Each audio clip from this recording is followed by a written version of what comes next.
Hi, this is Phil with Perpetual Growth Group, and I wanted to shoot this quick video today to talk about uh, the obstacles that get in the way of our dreams and to get in the way of us being able to have our own business, to create a lifestyle where we have freedom of time and money. And so, a phrase that I hear a lot from other people is that your dream is only as big as the obstacle that will stop you. And it seems kind of self-explanatory, right? But what I have found with a lot of people, and I hear from people all the time, is, they make an excuse as to why whatever their dream is, it's not going to work. I was just talking to a lady the other day, and she was telling me how she wanted to do like financial counseling for people.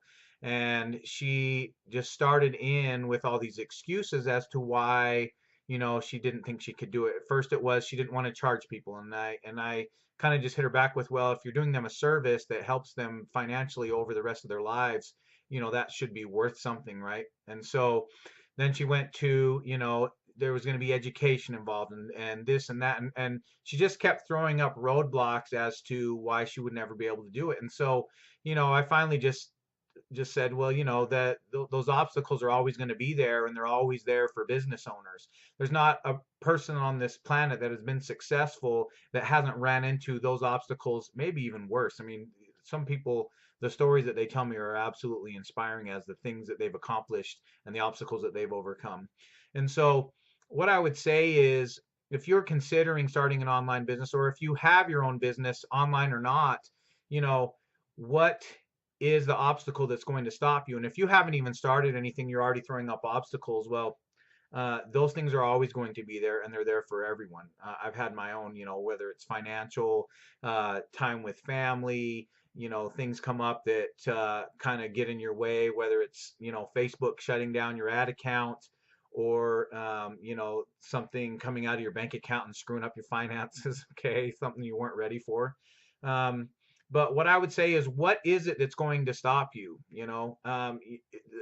People they get into a business, they last 5 or 6 months sometimes, and then they quit, and it's like, man, what did you think this was going to be like? And so, all I would ask is a few questions here is, are you willing to eat rice, beans, and ramen for, 6 months, a year, 2 years, 5 years, whatever it takes to achieve your goal, right?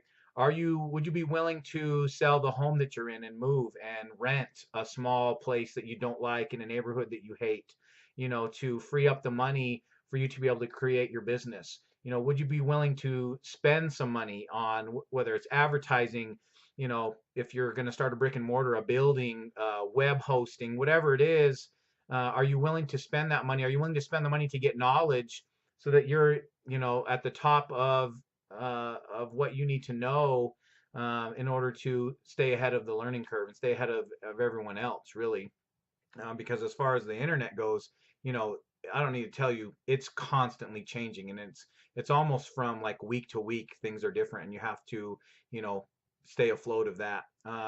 Would you be willing to go bankrupt? Would you be willing to, and what's that look like? And there's a lot of fear I think that people have, and that's why they put those obstacles in the way and don't ever actually go for it. But if you actually carry that out over time, um, it's not fun to work a second job to try to, have enough money to run a business. It's not fun to not eat out, have go out to nice dinners. It's not fun to eat maybe food that's inexpensive that you don't think tastes good. And I'll tell you what, and I've been there, rice gets old. And there's only so many things you can do to it to make it taste different and better until none of that even works anymore. Okay. And so it's not that people who have success, they understand these principles. And so what I would ask you again is, what is the obstacle, or what is the obstacle that will stop you from reaching your dream, or what is the obstacle that's bigger than your dream? So you have to have a vision and a why that's bigger than any obstacle that's going to come your way if you're going to do it. But also carry that obstacle out. And so, what's it like if you do sell your house? Is it the end of the world? It's not going to be fun.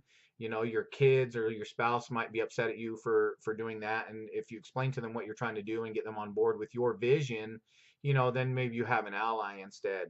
If you go bankrupt, what does that look like? So carry that out.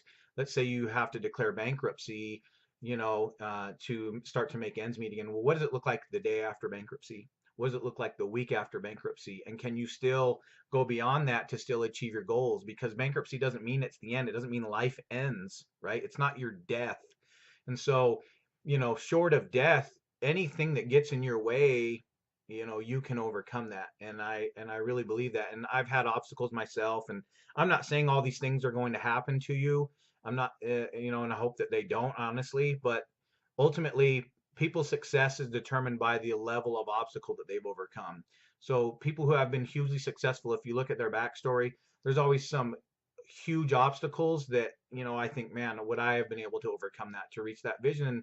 And so, that's a question that you have to ask yourself. So I hope this was helpful. If you have dreams and goals that you want to fulfill, realize there's going to be obstacles, but also realize that those are things that have been overcome before by other people before you, most likely, and that you can do it as well. And it doesn't matter what it is. It doesn't matter if it's a learning disability. I have a friend who, came back with PTSD really bad from, one of the wars in Iraq, and he has a huge learning disability, and doctors told him that he would never be able to, live a normal life. And he's hugely successful with internet business, has tons of time for his family, and has money to go and, enjoy that time, goes on amazing vacations, and things like that. And so whatever it is, you can overcome it. And I believe in you. And I believe in the human spirit that, you can fight and overcome those things. They just exist, a lot of them, in our mind. And when you actually get down to going through it, a lot of times it's not that bad, and you can definitely overcome it. So if you like this video, subscribe to my YouTube channel, Perpetual Growth Group. You can go to my website. I teach people how to build businesses online, perpetualgrowthgroup.com, and have a great day. Thank you.